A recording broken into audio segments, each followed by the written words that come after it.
Ball पकड़ ली जाए, ball को पकड़ ले, अब खिलाड़ियों को मैदान पर आने दें। 25-15 ये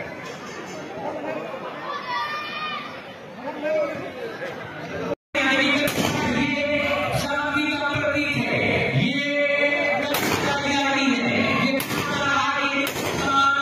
हमेशा से जो दुनिया से टकराए हुए हिंदुस्तान खड़े हैं, जो आंखों में दिखाई दे उसे कहते हैं खामोशी, जो दुनिया को सुनाई दे उसे कहते हैं खामोशी, जो आंखों में दिखाई दे उसे तूफान कहते हैं।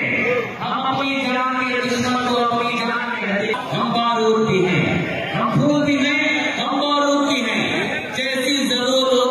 দুপুরের যেটা কালকে ভলিবল খেলা ছিল শুনেছি আর কি, ভিডিও তো প্রকাশ্যে সোশ্যাল মিডিয়ায় দেখা যাচ্ছে তিনজন বন্দুকধারী পরপর ফায়ারিং করছে। এক কথায় ভীতি প্রদর্শন করা। জানি না তাদের লাইসেন্সধারী বন্দুক আছে কি না, থাকলে প্রশাসন বলবে, থানার আইসি বলবে, কিন্তু এটাও জানা নেয় যে তারা প্রকাশ্য দিবালোকে জনগণের সামনে ফায়ারিং করবে। নিজস্ব আত্মরক্ষা, বাড়ি সুরক্ষার জন্য বন্দুক দেওয়া হয় সরকার। জানি না এবার ওই মজা করার জন্য, মানুষকে ভয় দেখানোর জন্য বন্দুকটার লাইসেন্স মনে হয় এই সরকার দিয়েছে। কারণ তৃণমূলের এটা সংস্কারে দাঁড়িয়েছে, খুন, ধর্ষণ, বোমাবাজি, গুলিবাজি, এটা তাদের বর্তমানে কালচার হয়েছে তৃণমূলের।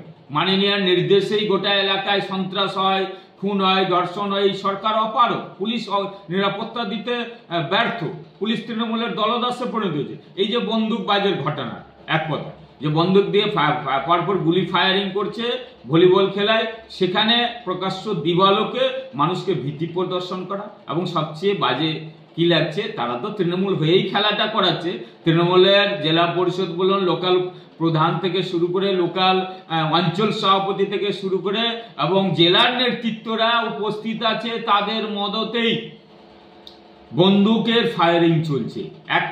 একজন না, তিনজন এক লাইনে ধরে বন্দুক ফায়ারিং করছে, সেখানে গুলি ফায়ারিং করছে বন্দুক থেকে। আর কি বলার আছে, এটাই তো তার স্বাভাবিক।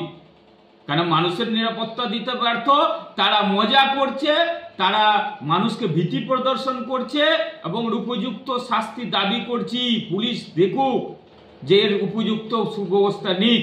জানি না এই সরকার তো যেহেতু ওদের তৃণমূলের স্ট্যাম্প লাগা থাকলে কিছু করবে না, আর করবো না, কিন্তু জানি যে এই সরকারের মানুষের নিরাপত্তা দিতে ব্যর্থ, এইগুলো তাদের মদতেই হচ্ছে।